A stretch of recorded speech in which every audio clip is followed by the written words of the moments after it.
Moi, c'est Louise McCaffrey et moi aussi, j'habite la rue Maria-Boivin depuis 22 ans. Et là, mes enfants ont 22 ans. Alors, l'inquiétude est moins grande, mais l'inquiétude était là il y a 22 ans. Et la demande a été faite à plusieurs reprises parce que cette voie-là, non seulement c'est une voie de contournement, quand la lumière devient rouge, le feu de circulation, mais là, c'est vite, il faut tourner parce qu'on ne veut pas attendre à la lumière. C'est extrêmement dangereux. Quand il y a eu une étude, parce que ça s'est rendu au comité de circulation, ils sont venus faire l'étude, pas à l'heure de pointe. Ils sont venus à un moment où il n'y avait pas de circulation. Alors, la conclusion a été, bien, il n'y a pas de circulation sur Maria-Boivin. Alors, donc, les résidents, ils s'imaginent qu'il y a des voitures qui passent. Ça a été là, moi, c'est là où j'ai abandonné. Mais depuis 10 ans, les gens qui viennent s'installer sur la rue Maria-Boivin, ça s'est rajeuni de beaucoup parce qu'avant, c'était des personnes âgées qui n'osaient pas traverser parce que c'était dangereux. Alors moi, ça revient, lien, voie Maria-Boivin, ça fait des années qu'on attend. Oui, on espère en quelque sorte qu'avec la venue du nouveau pont-Gouin, que ça va être réglé, mais on attend. Ce qui m'amène aussi à ajouter revitalisation. Ça aussi, ça fait 22 ans que j'en entends parler. J'y crois plus ou moins. Je regarde le projet, moi, je fais « wow, wow, wow, félicitations, c'est beau. Quand ça va être réalisé, c'est excellent. » Mais j'ai des réserves.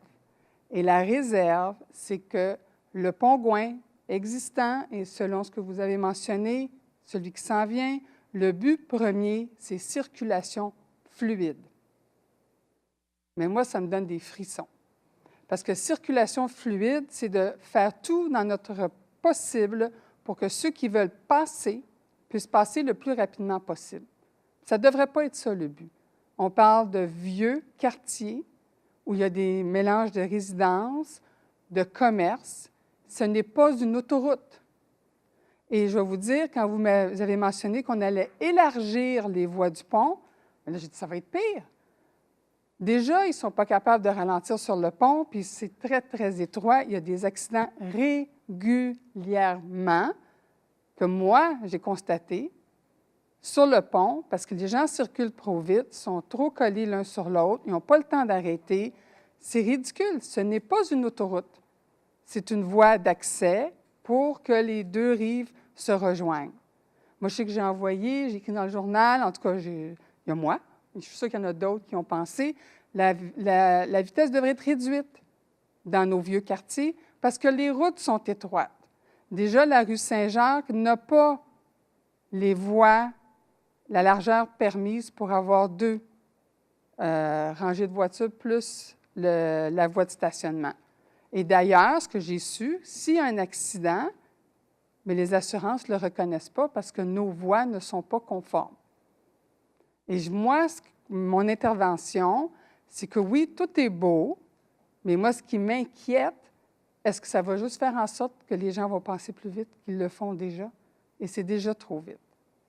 L'autre chose qu'on ne voit pas dans vos plans, on parle d'un pont surélevé, oui, OK, c'est pour éviter qu'on soit bloqué, mais encore fluidité, moi, ça me donne frisson. Comment on arrive d'Iberville, on traverse à pied ou à vélo, comment on fait pour accéder à la belle bande qu'on va avoir sur le bord de l'eau? Est-ce que ça va vouloir dire un grand détour pour revenir, vu qu'on passe de très haut? En ça aussi, là, si on parle d'un accès pour les cyclistes, pour les piétons, moi, je suis automobiliste, cycliste et piétonne, puis l'ordre mélangé. Et je dois vous dire que présentement, circuler à vélo, circuler à pied, c'est prendre sa vie entre ses mains. Surtout quand on part d'Iberville et on veut traverser du côté sud, ça c'est hors de question. J'ai même essayé de mettre mon bras pour faire arrêter des autos pour pouvoir traverser. Ce qu'ils font, c'est qu'ils nous contournent pour aller plus vite.